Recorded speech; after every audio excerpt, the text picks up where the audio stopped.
Good morning, everyone. It's so great to see you all.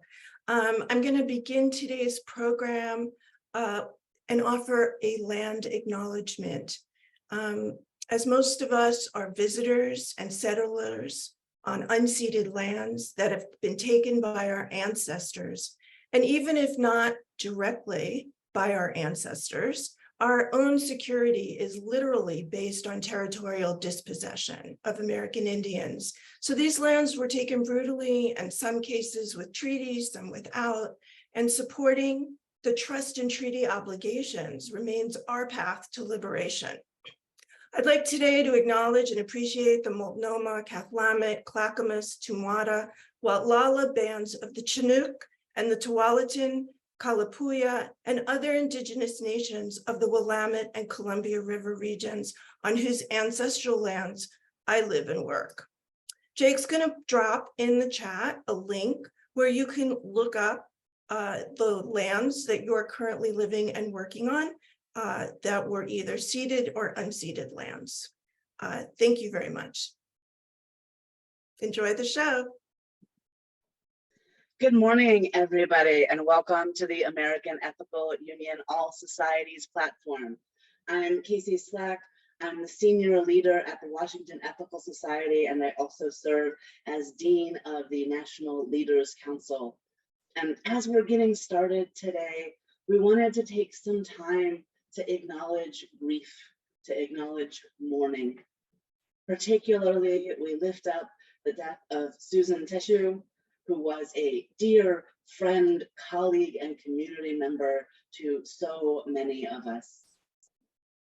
We're going to take a minute as we get here to share the names of people we love, people who have meant so much to each of us and to us as a community, who have died, who are no longer with us. But I want to mention while we're here that grief isn't just for people who have died. Sometimes we grieve the things that could have happened but didn't.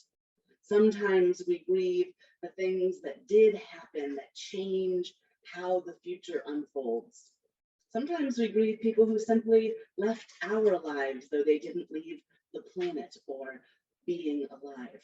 So while we hold this moment of mourning and grief together, I want us to just think about how special it is to get to be together, how special it is to get to hold each other's concerns, and what an important thing it is to do, to name the beloved dead whose lives we live in the shadows of, whose shoulders we sit on, who helped get us to where we are today. So I invite you to take a moment to take a deep breath and bring to mind someone who you love, who has died, who you mourn, whose name you might like to speak into this space. When you come up with a name that you want to share, you're welcome to share that in the chat or to briefly unmute yourself so that that can be shared in this space. My dad, Heriberto Rosario Sr., nicknamed Ringo, he died on July 20th. You hold them in their hearts. Maria de Nazaré. Maria Whittington.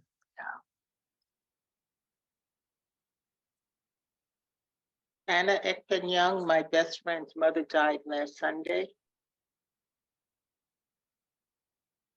Jeffrey Kim. My brother, William Billy Kirshner. John Marshall from Philadelphia. Rob Corbett. Oliver Perkins. Raphael, New York. Al Miller. James Douglas Evertson. Dwayne Cobb. Fred Hain. This is My cousin, Gibby Lai. Harry Strickholm. Thank you all so much for sharing. You're welcome and encouraged to keep sharing as the time together goes on and later when you have some time in small groups to share with each other and care for each other. I'm so glad that we get this opportunity to be together today, and I'm really excited to get us into the next part of our program. So I am so excited to introduce to you Dupree and Barry Kornhauser, who have a song for us this morning.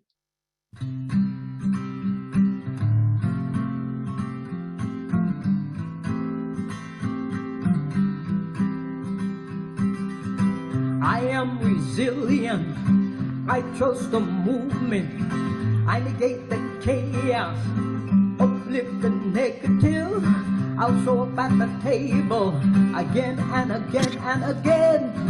I'll close my mouth and learn to listen. Whoa, whoa, whoa, whoa, whoa, whoa, whoa, whoa, whoa, whoa, whoa. Whoa, whoa, whoa, whoa, whoa, whoa, whoa, whoa, whoa, whoa, whoa. These times are poignant now, the winds have shifted. It's all we can do to stay uplifted. Pipelines to backyards, wolves howling out front. Yeah, I got my crew, but truth is what I want. Realigning on, power to the peaceful, prayers to the water, women at the center, all vessels open to give and receive. Let's see the system go down to its knees. Whoa, whoa, whoa, whoa, whoa, whoa, whoa, whoa, whoa, whoa, whoa. Whoa, whoa, whoa, whoa, whoa, whoa, whoa, whoa, whoa, whoa. I'm made of thunder, I'm made of lightning, I'm made of dirt, yeah, made of the fine things. My father taught me that I'm a speck of dust. This world was made for me, so let's go and try our luck. I got my roots down, down, down, down, down, down, down, down, down, down, down, down, oh deep. I got my roots down, down, down, down, down, down, down, down, down, down, down, down, deep. I got my roots down, down, down, deep. I got my roots down, down, down, deep. So what are we doing here? What has been done? What are you gonna do about it when the world comes undone? My voice feels tiny, I'm sure yours does too. But if we put it all together, we can make a mighty roar.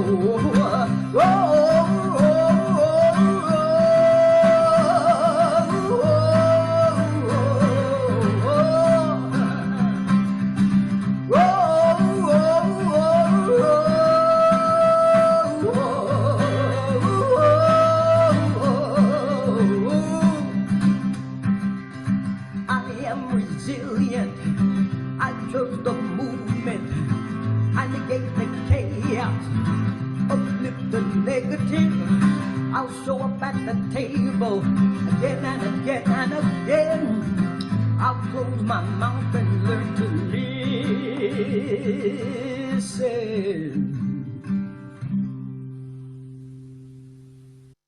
Wow. Thank you, Dupree. Thank you, Barry. We're resilient. We've been around here a long time and we're still here. Welcome to the All Society platform. This is the third one this year. It is good to be in this virtual community with so many people who have, in these little screens, become my friends. I'm Gerard Khan. I'm a volunteer in the committee that organizes these All Society platforms. Today's program is keeping in our theme of supporting young people. we will be celebrating the 77 years since the founding of the Encampment for Citizenship.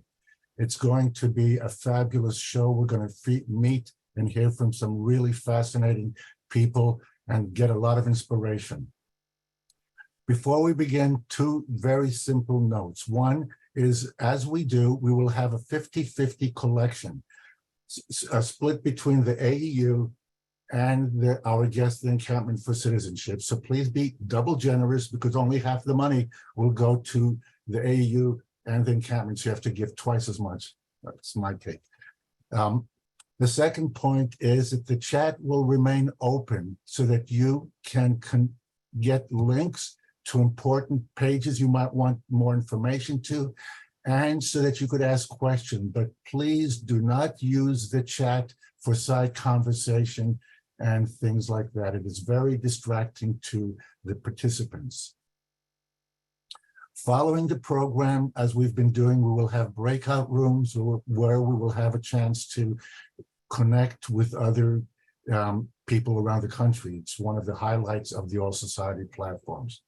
And now, before we meet the leaders of the encampment and listen to some people live talking to us and answering our questions, we're going to see a video that highlights people from the encampment over many years who will talk about how the encampment has changed their lives. Coming into this world, I had to struggle to be seen, but I'm taking back my strength and the power to be free. It really influenced me a lot too, because I felt, even though I had been a part of the civil rights movement, of the sit-ins on my college campus, I was just a part of that. Having the experience with the encampment left me with a sense of empowerment, that I really had the power to influence other people, to tell our story. Our whole focus was poverty, Appalachia, and civil rights. So we saw poverty and lived with the poverty in that week's experience. But it wasn't until the encampment that I actually felt like that was my fight as well. Till I internalized it and realized that I wasn't just a witness to what was going on around me, but I actually could be an active player. And not just could be, but needed to be. It was at the encampment that I found that spark, that I found that kind of twist in my reality, that indeed I needed to do something to try and make my mark and create change in the world. Matthew East Spetter, a man from Holland. And thing I remember him is wearing short sleeve shirt and a big tattoo of numbers down his arm. And he never spoke of them, but he spoke of looking ahead, you know, and that things can be better, but you've got to make them better. And I just found it to be the most exciting 6 weeks that I'd spent in my life, because it really had a bearing on everything I did and relationships that I had. Started out as a teacher, and I was very active in the teachers union in Los Angeles. And for 8 years, I was an officer of United Teachers Los Angeles. Got arrested for a teacher strike. So really, the encampment just had a great impact on my life. Growing up, this was the first time I got to talk about it with people and hear people's stories more directly. And people really shared with me what it was like to be targeted by racism. And that was huge for me. I needed that information so deeply. And what it did is it gave me, it was empowering. It gave me tools and the sense of power, that I had power with my privilege. My first taste at actually applying myself to some kind of social justice was in the encampment. We went up to DC and sat down with the DOJ, and we had a focus group meeting that talked about the problems in our communities. And so everybody had different problems in their communities, and we all got to share that and try to advocate for something. and feel like our voices were heard as like 16-year-olds. Our charge was sit in this room and get together and figure it out and figure out how to work with each other. We know we're all from different places. I mean, this is what I remember believing, and I think I'm accurate in saying this, that we came from different religious backgrounds. We came from different layers of the socioeconomic strata. We came from different geographic areas, you know, so it was the beginning of saying, hey, you know, you've got to work it out if you want to get along in this world. My experience there was very eye-opening, although I knew there was racism, but I think we experienced a lot of that in Barboursville, Kentucky. We were an interracial group in the middle of a hollow in Barboursville, Kentucky, and we got all kinds of pressures from threats, bomb threats to harassments. And I know our leaders protected us a lot. I learned about like all the different issues that were going on and how to pay attention to like what's going on in government and how things work to divide us and how we can work to reunite each other and help each other as, you know, human beings should. And one of our encampers was proactive and got Malcolm X to meet with us. And I'm not sure, I can't remember if he came to Fieldston to meet with us or if we went somewhere to meet him. I think he came up to Fieldston. I think most of us from that year developed a sense of empowerment. We felt we could do anything, and I think that helped us through our life. I flew many states away from my house, and so when I arrived, it was something that was very special and it was something very different. The topics really were new to me because a lot of the topics were taught in school, but not to the extent and the depth of the encampment, the way the encampment taught and spoke about these topics like discrimination.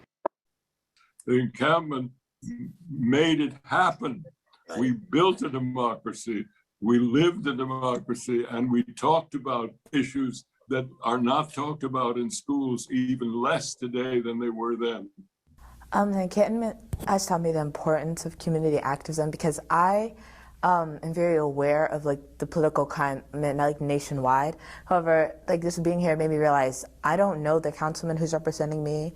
I don't know the people who are representing me and the people in my neighborhood. And my mother doesn't know, and there are a lot of people like in my neighborhood don't know. So like just like on the basic like local level, there are people speaking for us without us knowing who's actually speaking for us and without our actual input.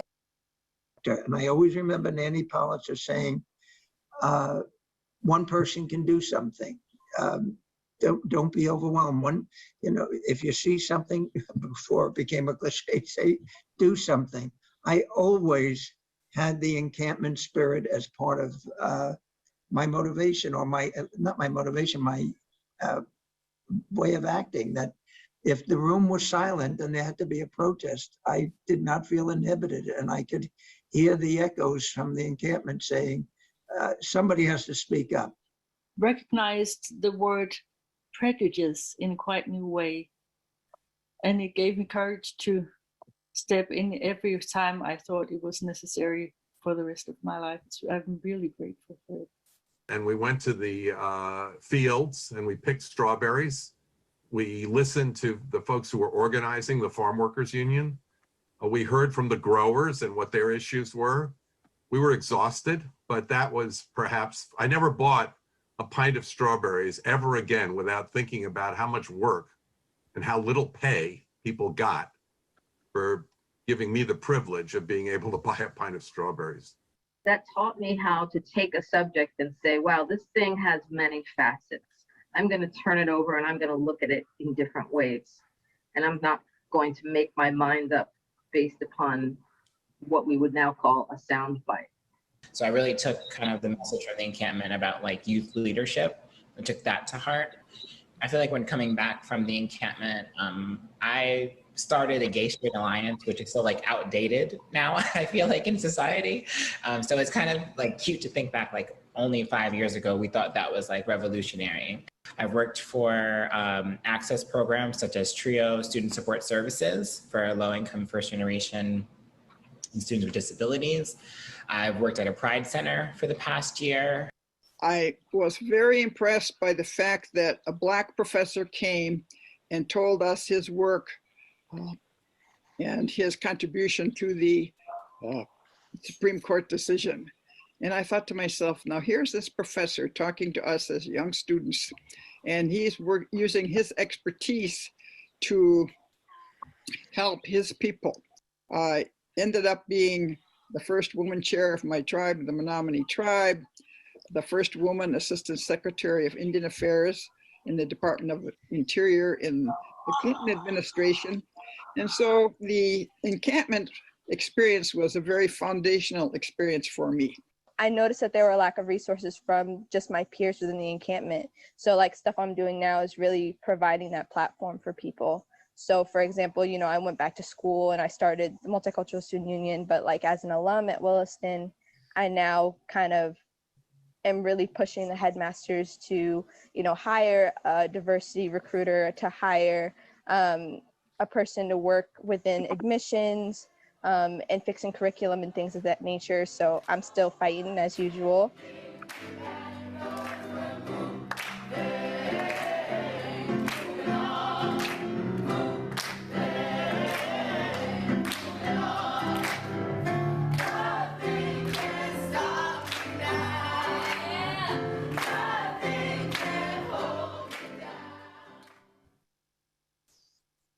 I hope you enjoyed that video, and we'll drop into the chat the link where you can go to the encampment website and you can view more videos and more stories on the website. So good morning. My name is Ann Clayson, Leader Emerita of the New York Society for Ethical Culture, member of the Brooklyn Society, and co-chair of the Encampment for Citizenship Board. Many encampment alumni are joining us today, so please take a moment to enter into the chat your name, the year that you went, and the place that you went. And Margot, please get us started. Thank you. The Encampment for Citizenship was founded in 1946 by New York Society for Ethical Culture leader Algernon Black and member Alice, affectionately known as Nanny Politzer. In his book, The Young Citizens, The Story of the Encampment for Citizenship, Al Black credits Nanny as the main force behind making the encampment a reality. At the age of 75, she formed and chaired the first board of directors and served as chair for 12 years. Also vitally important were the members of the New York Society, the AEU, and the Ethical Culture Fieldston Schools. But its seeds were planted in the 1930s with the Farmers Union and Industrial Union camps, created to educate children on the values and history of both organizations, as well as addressing rampant disinformation and the rise of fascism. Another seed was the Work Camp for Democracy, established in 1939 by Al Black and Walter White from the NAACP. Its goal was to be an experiment in democracy as a way of life, suited to meet the challenges of our time. It will afford 60 young people, Americans and refugees of various religions, racial and economic backgrounds, the opportunity to study, work, and play together to broaden their understanding of democracy. The camp spent its closing weekend listening to the radio newscast of the Nazi invasion of Poland and the start of World War II. A final seed for the encampment was planted in 1940 to serve even more young people, and it was called Work Camps for America. Its national advisory committee included Mary McLeod Bethune, ethical culture leader John Lovejoy Elliott, and Eleanor Roosevelt. A year later, it merged with the International Student Service, which is engaged in efforts to rescue victims of racial and political persecution. That camp ceased operating after the bombing of Pearl Harbor on December 7th, 1941. And now back to Al Black, who wrote, in 1945, as the end of the world was in sight, it was evident that the younger generation would have to face many difficult political problems in the post-war years. It would be more important than ever for youth to understand the economic issues and their political implications. It would be more important for the generation that fought the war and for those who followed to understand how enduring peace and a more democratic world might be achieved. The encampment was founded on principles that had long been held and practiced by ethical culture. A firm belief in the value of education, attributing worth and dignity to every individual, and putting deed before creed. Here are three key ideas of the encampment. Democracy is more important than a way of governing. It is a way of life in which the dignity and worth and freedom of the individual is the central concern of an entire social system. Democracy offers more, but also requires more from the individual than any other form of society. Secondly, citizenship is not merely a matter of voting and obeying the laws. The entire process of self-government requires awareness of the community process and power structure and the flow of history in the world in which the community and nation are part. And finally, and most importantly, youth. Our youth brings strength to the democratic way of life. From 1946 to 67, the encampment served 90 to 125 youth every summer for 6 weeks, the ages of 18 to 24 years, at several locations, including Fieldston School in Riverdale. The encampers included young people from across the country who were sponsored by farm and industrial unions, returning veterans, Holocaust survivors, members of every Native American nation, and had a tremendous racial and religious diversity. From 1968 to 82, the participant age was lowered to 15 to 18 years and included every summer from 1 to 3 locations, 60 to 125 youth.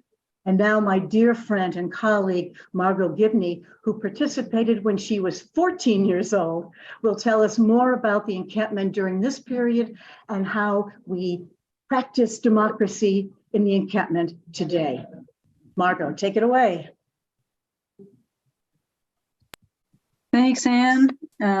Thank you for your dedication and your very pivotal role in continuing the encampment and growing it and getting more and more people involved. So I also want to thank the American Ethical Union for this opportunity, and many people in both the New York Society and the American Ethical Union that have made the encampment possible. And of course, we all know that the roots of the encampment are in ethical culture. And so I want to, kind of co-sign the acknowledgement of Alice K. Politzer and Algernon Black. And I've had the great pleasure of traveling to different ethical societies and talking about the encampment. And I always meet members that have been in the encampment. And it's always been a pleasure for me to learn. I learn more both about the encampment and the societies through my journeys with the encampment. So it's just great to be here today and to see all of you, some of who I've met and some of who I have not met. So Anne gave a really good overview of what has brought us here today regarding the encampment, and I wanted to tell you a little bit about where we are now. But first, I wanted again to say that I attended the encampment in 1971 in Great Falls, Montana, served on staff in 1981 and 82, and as Anne noted, currently serve as the executive director. We also have our other co-chair, Diane London, here, so many thanks to her as well. The first thing I want to say is the power of the encampment for me, still, after all these many years, is that the encampment gives you an experience of what we're all working for to create a more just and equitable world. So in that 6-week experience, or today it's 3.5 weeks, you internalize the understanding that it is possible to create a different kind of world. and you go out into the world with that knowledge. And that knowledge enables you, empowers you, inspires you to do things that otherwise you wouldn't be able to do. And I, as I mentioned, experienced that as a 14-year-old, but also see it in young people today and in the voices that we've heard and that we will hear. And I know of very few programs that provide that experience. So you are living the solution. It's not easy, it's difficult and challenging, but you know that it's possible. And that knowledge provides a real power, and the impact is lifelong. So that's what's kept me going with the encampment, that I get to see in young people now that spark, that commitment, that excitement, that emerging inspiration in knowing that we can make a better world.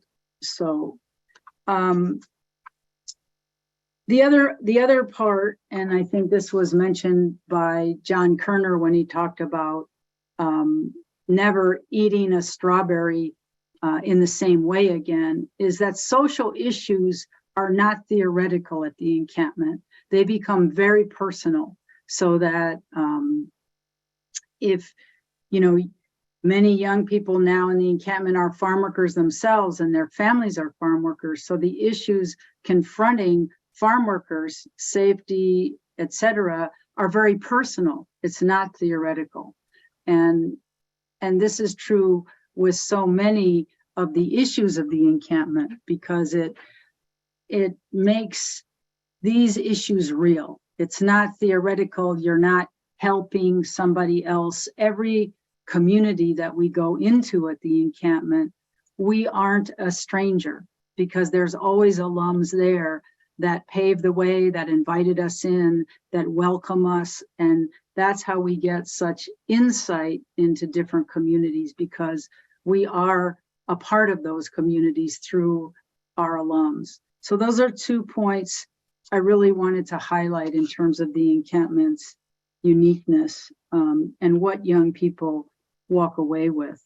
And also the power of lifelong friendships that are developed at the encampment, and what that means. Later on in this presentation, you'll hear from Ronnie King, who also attended the encampment in 1971 in Great Falls. And Ronnie and I, we took the bus from the New York Society with 40 other young people and have been friends ever since. And so you'll find with many alums that these friendships have lasted a lifetime, and it's hard to even begin to show the impact of that developing community. But this is where we are now, is really looking at how to mobilize the encampment as one intergenerational community, because technology has afforded us that opportunity. And Ronnie and Charles will talk more about that later on, and how we're structured. But the encampment has really reframed itself as an organization that provides programs for young people year-round. And of course, the summer program is still the centerpiece, but young people have asked consistently for more engagement and more support. And unlike many organizations, the encampment actually has the people to provide that support. And we're hoping that all of you will become a part of that. And just like the beginnings of the encampment, we're at a very crucial time in the world. And young people really need our support. And we really need to learn from their inspiration and wisdom, because having the great privilege of working with young people, I learn every day. And together, there's just immeasurable things that we can do. So currently, the encampment has a 3+ week intensive summer program, the same model that that the original encampments were, but we now have 6 virtual gatherings a year on topics that young people choose, as well as a year-round program in Ventura County, focusing on environmental justice and pesticide reduction, and also the improving the health conditions for farm workers. So, you know, these are the main points that I wanted to raise today. I'm happy to, in the breakout groups, answer more specific kinds of questions. But I really want to encourage all of you to join us, and to, as ethical is where the encampment came out of. And we really want your involvement. And if we're to really create that vision of a better world, we really need all of us. And young people really need us, and we really need them. So I'm hoping that you'll join us in building our larger intergenerational community. And now it's my great pleasure to introduce Erin Richardson, who attended the encampment in 2014, 2015, and became an intern in 2016. And Erin is now a fellow with the encampment in our building initiative to incorporate young people into all areas of the encampment's functioning. And the encampment is now looking at its next iteration of being developed and led by those that it served. So Erin is representing that generation of new encampment leaders. So take it away, Erin. Thank you so much, Margot. So as Margot mentioned, I started the encampment in 2014. My name is Erin Richardson. I'm from Springfield, Massachusetts. So I see we got a lot of New York, some West Coast. I got made fun of in the encampment for being part of Massachusetts. So it's nice to see a lot of folks are in here. Yeah, I joined the encampment in 2014. I can give you guys a little bit of background. I got into where I was interested in social justice. I was interested in activism, all of this type of work, I want to say around 13 or 14. And when I first saw the encampment, I think my mom and I just saw an ad, and it said, you know, a summer camp that gets a bunch of young people together to form a democracy, to form their own government, and it's centered around politics. And by this time, I had gone to a lot of sleepaway camps, so being away for 3 weeks wasn't really a main concern for me, but I knew nothing else about the encampment. And I finally had an interview with a staff member who was from Springfield as well. So having that meeting with him made me more comfortable, you know, getting to know what we were going to be doing on the day-to-day. And also one of the program directors lived in Springfield at the time. So it made me feel comfortable going to the encampment. This year, it was held in Chicago, Illinois, and we were staying on a college campus, like in suites. And this is my first time on a college campus. This is my first time in a suite with other people my age. So it was just a really exciting time. And why I'm going to get into later on, I'm going to get back into why I rejoined the encampment, the fight for the encampment. But I kind of want to give you guys a little bit of some of our daily routines that we did with the encampment. So we had a dining commons, and we go for breakfast, lunch, and dinner. But I think one of the coolest things to start off talking about the encampment was we had a staff member named Cookie who kind of served as our like at-home mom, essentially. She would help us get food together or put together snacks and lunches if we didn't have them on our way out to trips. We were going on trips pretty much every day. This was how the encampment, I'm pretty sure that this was the encampment during you guys' time as well. Is, every other day we were going on trips, we were visiting different sites, different museums, meeting with local activists, community organizers, and things like that. And so I think Cookie's role in just having us put together was a really core aspect of the encampment. It wasn't just like a free for all or a individualistic way of camp. It was very much you're with these people and you are working through every aspect of the camp with these people. And so I want to say that, kind of like Margot said, there's the idea of the encampment being non-theoretical is probably one of the most important aspects of the type of camp that it is. This was not something where we're talking about politics and donating and not really visiting or not interacting with the community. Wherever the encampment was held, we were fully invested into the communities that we were working with. My favorite part of one of the strengths of the encampment is that it was employing staff locally. So we have never been in a place where we didn't have at least one or two staff members who weren't from the area that we were coming from.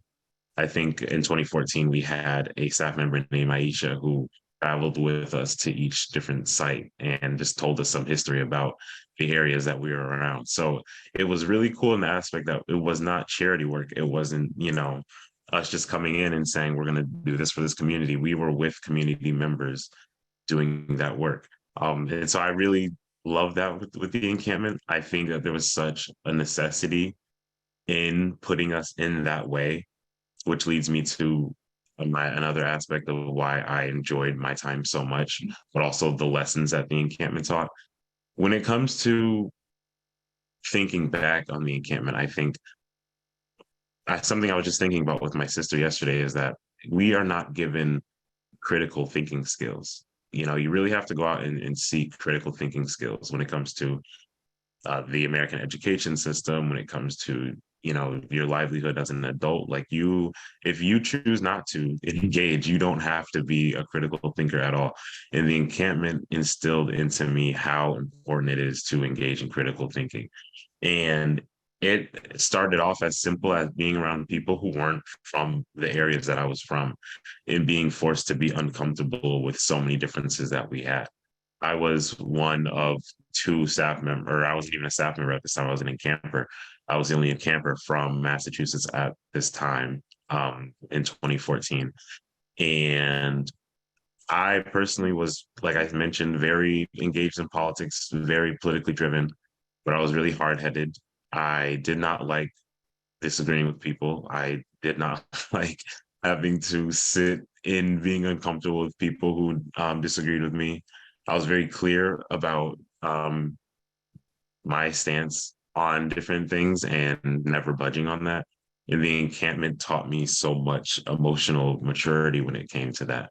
That went well into my adulthood, well into my college years and past then. And that is something that we don't talk about when we think about the encampment, is that it instills these values into you that make you think, wow, this is something that's worth a lifetime of knowledge, a lifetime of growth. Like, it really instilled that into you. And if you hold on to it, you can keep growing from that. And I still feel like I have that. Much like Margot said, being re-energized by the young people when just in being a part of the encampment. I recently went to the intergenerational weekend for this past year's encampment, and I was so inspired by the encampers. And I told them too, I was there for work. I wasn't really expecting to get to know them too well. I was just kind of documenting and planning to be in the background, yet they really inspired me to want to make them stay in touch with each other, just make sure that they have the things they need throughout the year. I'll talk more about the different projects, the things like that. But one of the most important things, like I mentioned earlier, is the encampment taught me the importance of physically putting yourself in the community in order to generate change. I think that, really putting us in the spaces where we needed to go do the work. For example, in 2014, we went to a domestic violence summer shelter that taught me the necessity of what social work looks like. It's not just, people clock in and do their job. It's really people volunteering, people stepping up, doing more than maybe they were asked for. It's really comes down to the will of the people who want to be behind that work. And so that taught me big lessons when it comes to social work, social justice in general, being that you need to work smart and also just be with people who are genuinely invested in the work, because it won't go up and beyond unless you do that yourself. I want to say in 2015, we were in Mississippi, and there are so many different aspects about being there. We went to Selma. We went to a slavery, interactive slavery museum, which was really impactful. I was wearing a full cotton shirt this whole day, a long sleeve, so I was hot in the summertime in Alabama. We went to the Emmett Till Museum in the Delta in Mississippi, which is super impactful. All these different trips and activities that we did still stick with me to this day. I still think about these things and just how important it was to see all these things in person. Seeing Emmett Till's museum being upheld, I think, by the mayor of that region in Mississippi, and mentioning to us how they didn't have federal funding. So then, we see what this museum looks like, the condition that it's kept in. It really sticks with you, all these different things. We went to the B.B. King Museum in Mississippi as well. I believe B.B. King just passed away when we went to this museum. I want to say within a year or two of us visiting. And in Selma, we actually went to the Edmund Pettus Bridge, and we met some Black Lives Matter activists in a small building next to the Edmund Pettus Bridge. And we actually got into somewhat of a heated argument with them, because that's what the encampment teaches you to do. I think it was really funny how, we're going on this trip to meet some folks who are giving us some really solid information, yet we are also, the encampment was teaching us, we're not just listening, we are engaging. We are fighting back. So if we hear things that, maybe we don't agree with, or maybe we want to question, we are engaging with it like that. And so when it comes to the necessity of keeping the encampment, or at least my role in the encampment, is showing folks, young people, as well as older alums, just showing y'all what the impact that it's had on me, which leads me to talk about my role in it now. I'm doing social media outreach as well as alumni outreach for the encampment. So what that looks like for me is, when I went to the intergenerational weekend this past weekend, is I did a workshop with the encampers talking about what would be the most useful, mode to reach you guys. How can I guarantee that I'm going to get your interaction on social media? How can we create venues for you guys to stay in contact past the encampment? When I was a kid, I always had my friends living so far away. So the encampment instilled into me the necessity to be the one on top of reaching out to my friends from so far away. And so that's what I'm trying to instill into this new age of encampers. But on some of my last notes, I want to say that for social media outreach, for alumni outreach, it's essential that we uplift the encampers' voices. It's important that we let them tell their stories. And so I see that we're at such a pivotal time where social justice is almost commodified within social media. It's almost used as something that, you can jump on a train and talk about all these buzzwords and talk about all these different things happening in the world. And when you really look at it and you think about the encampment is the place where we've actually been instilling this stuff since my day one. We were pushed to be uncomfortable at the encampment. We were pushed to really embrace talking with folks who did not agree with us, and not, step out if you need to. It was, you're sitting in this circle and you're talking to these folks.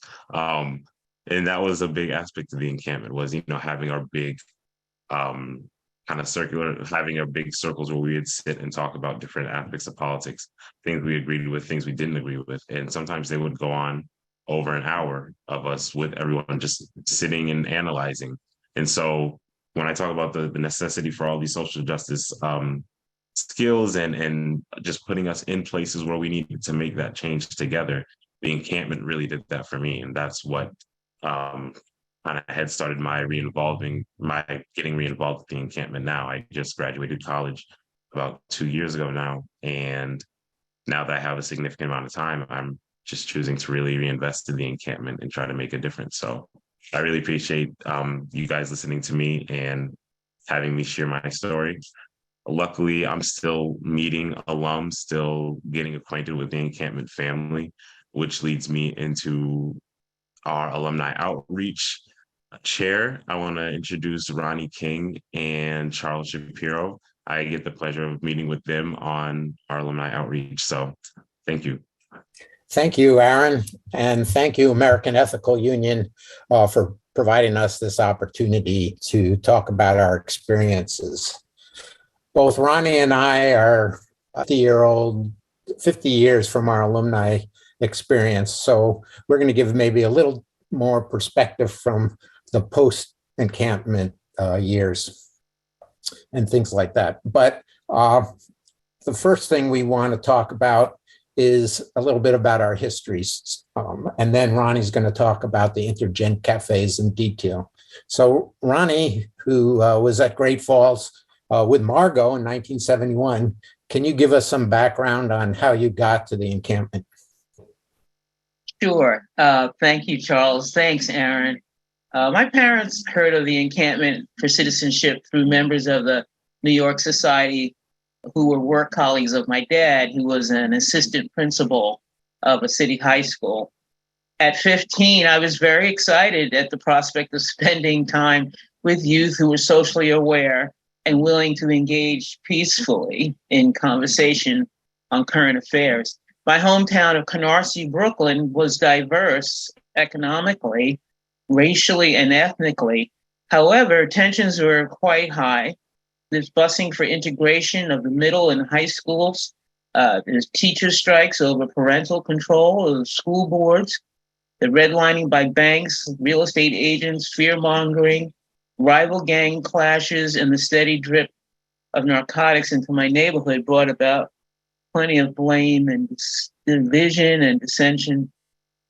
There were lots of protests. People were protesting. There were plenty, but no one was really truly listening to one another.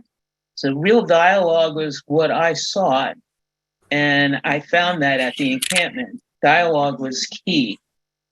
It remains key today, offering a safe and a challenging environment in which to learn. In the years since, I've continued to be involved with the Encampment for Citizenship as my way of ensuring an avenue exists for youth to gather, engage safely, and work towards solutions. Charles, I know you have a very different story. What is your connection to the ethical culture movement and the encampment? Ronnie, I was a suburban boy and did not face the daily challenges that were your everyday life. My road to the encampment was through my mother, who belonged to the Westchester Ethical Society and was involved with social justice work, specifically in the fight to end housing discrimination. The overriding event in our family history was that her family was saved from Nazi Germany by the generosity of my grandmother's second cousins, whose father, Jacob Schuley, immigrated to the US in the mid-1800s. The ethical culture connection is that Jacob Schuley was a friend of Felix Adler and helped fund the Ethical Culture Society at the beginning. In researching this talk, I found that Dr. Adler officiated at Jacob's funeral. Jacob's two daughters continued that tradition and oversaw my mom's family transition to America, which meant they paid for it.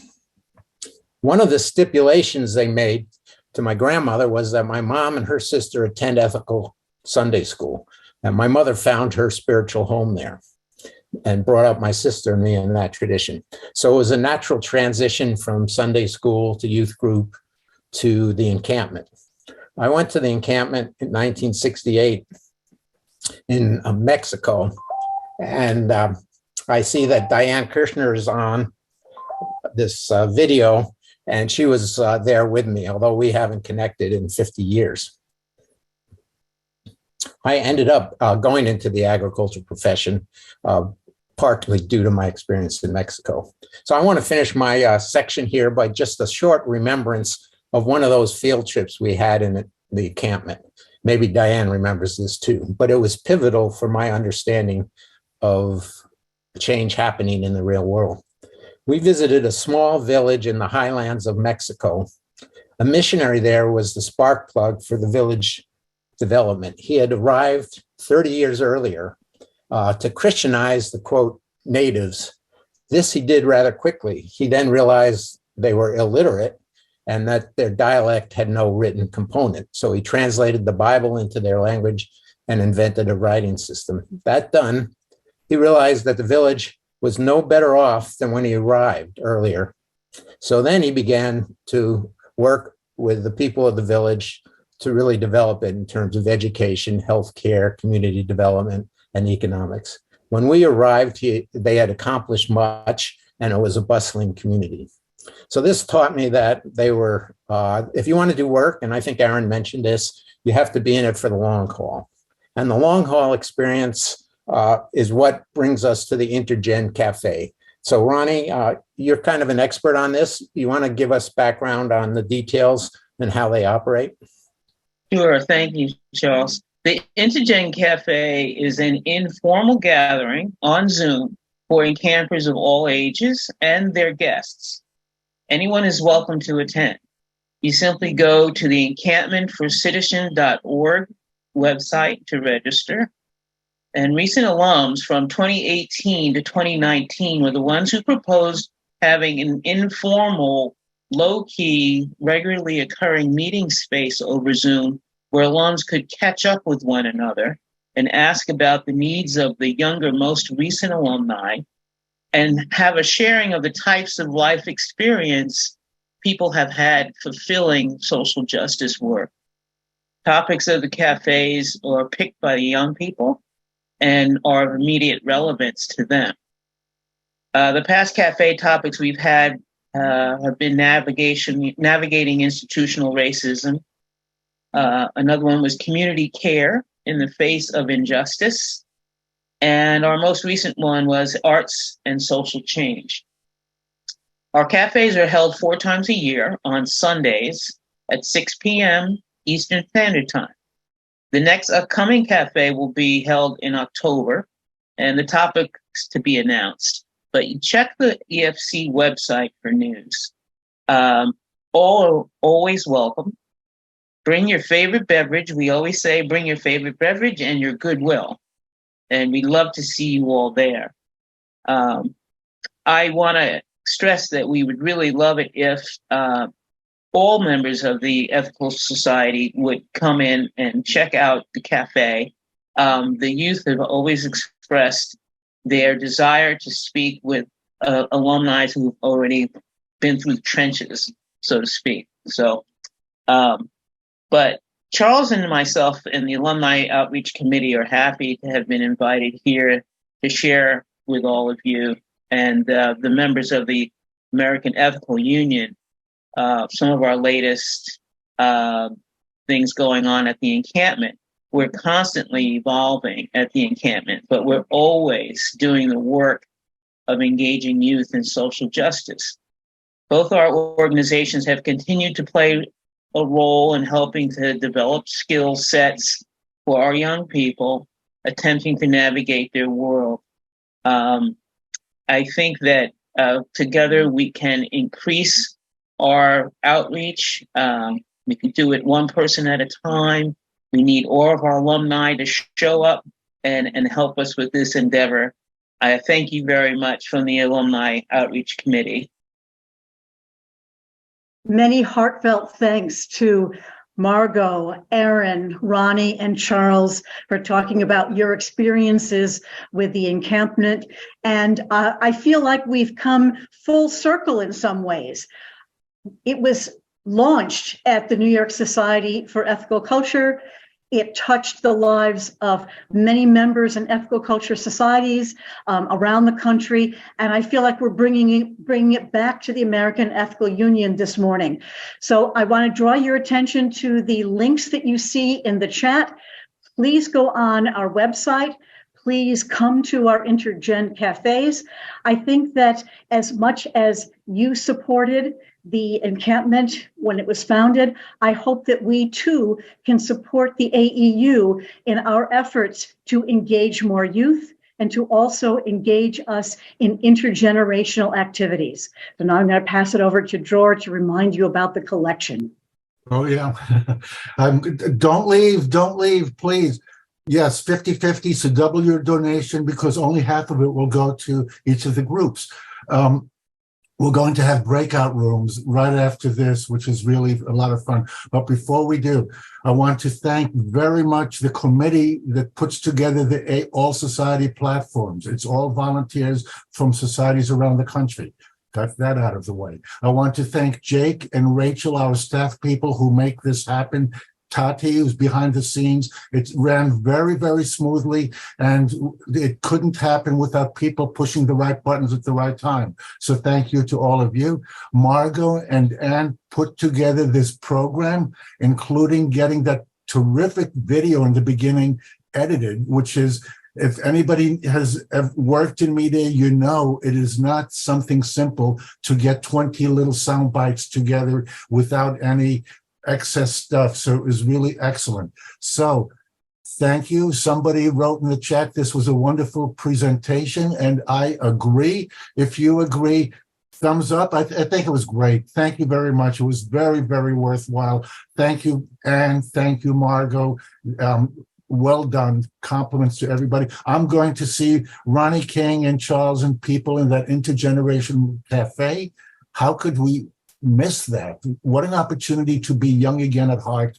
And as Margot said, there has never been a time as important as now. I guess it's always important. The now is always important. But if we're reading the news and if we're following what's going on, this is an important time to sink our teeth into democracy and working with young people for democratic work. I think I've talked quite a bit. So yes, this is recorded and the recording will be available. Jake puts it on YouTube rather quickly, so it'll be on soon. You could tell your friends to watch it. Get ready for the breakout rooms, right, Jake? Yes, Troy, that's correct. Breakout rooms, if you can see on the slide here. If you haven't used breakout rooms before, there's 4 boxes at the bottom. Click there, and you will soon get a prompt for the breakout rooms. And these will be the questions you will be receiving. In the world of ethical culture at your society or beyond, how will you incorporate young people into the future of your society and or movement? What are you looking forward to when it comes to the movement? If you cannot remember all that, no worries. I will be sending it out shortly in the breakout rooms when I create it. Thank you so much for coming, and we look forward to continuing the conversation in the breakout rooms for the next 30 minutes. Thank you very much.